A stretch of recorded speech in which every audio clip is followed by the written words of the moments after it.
Assalamualaikum warahmatullahi wabarakatuh. Hai teman-teman, kali ini saya akan menjelaskan mengenai afiksasi.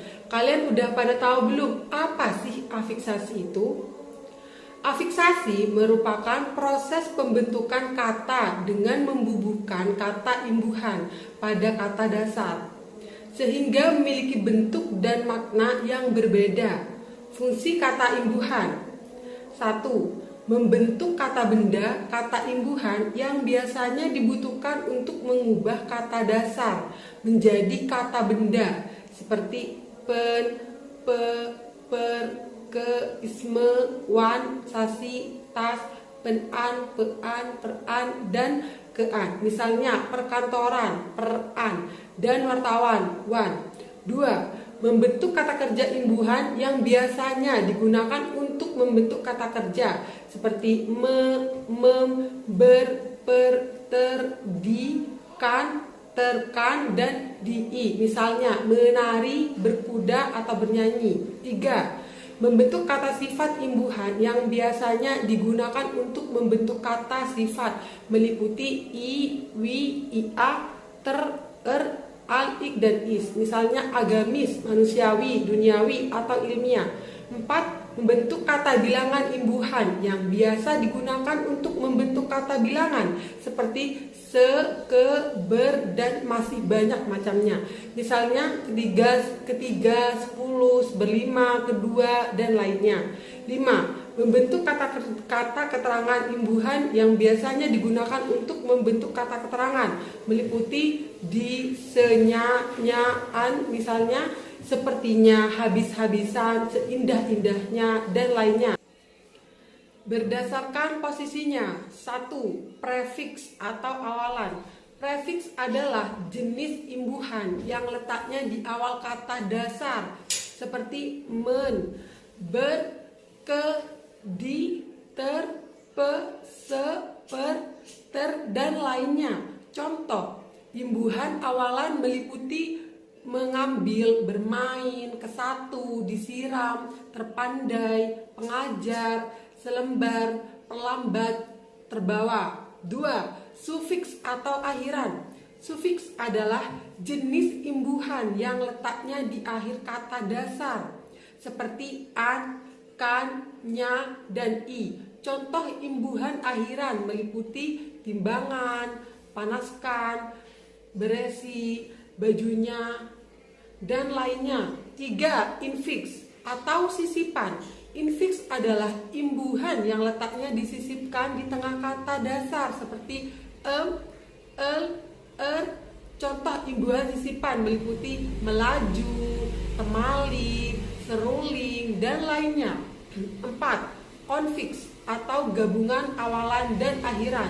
Konfiks adalah imbuhan yang terletak di awal dan di akhir kata dasar dan biasanya juga disebut simulfiks seperti kean, penan, peran, per, kan, se, nya, di, dikan, men, kan, meni. Contoh imbuhan konfiks meliputi ketakutan, pendaftaran, perkebunan, seandainya, dijatuhi, dibagikan, meninggalkan, menyudahi, dan lainnya.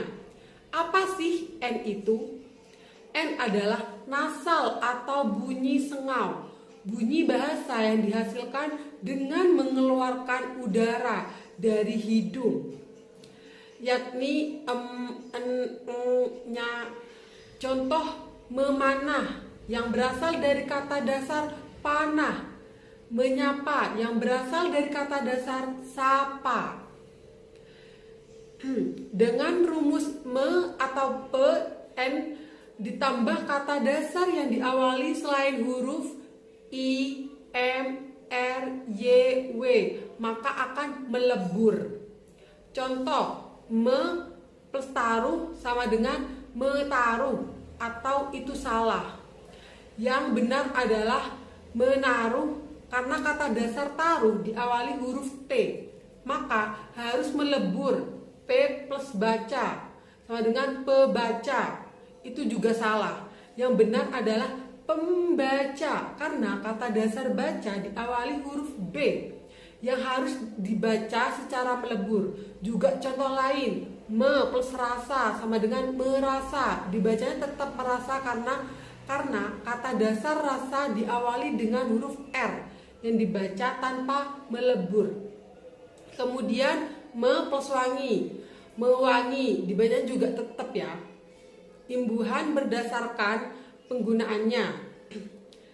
Kata imbuhan berdasarkan frekuensi penggunaannya terbagi menjadi dua, yakni imbuhan produktif dan imbuhan tak produktif. Imbuhan produktif adalah imbuhan yang mempunyai frekuensi penggunaan tinggi seperti se, ber, meng, peng, per, dan lainnya. Sedangkan imbuhan tak produktif adalah sebuah imbuhan yang mempunyai frekuensi penggunaan rendah seperti el, wati, is, dan lainnya. Imbuhan untuk serapan bahasa asing.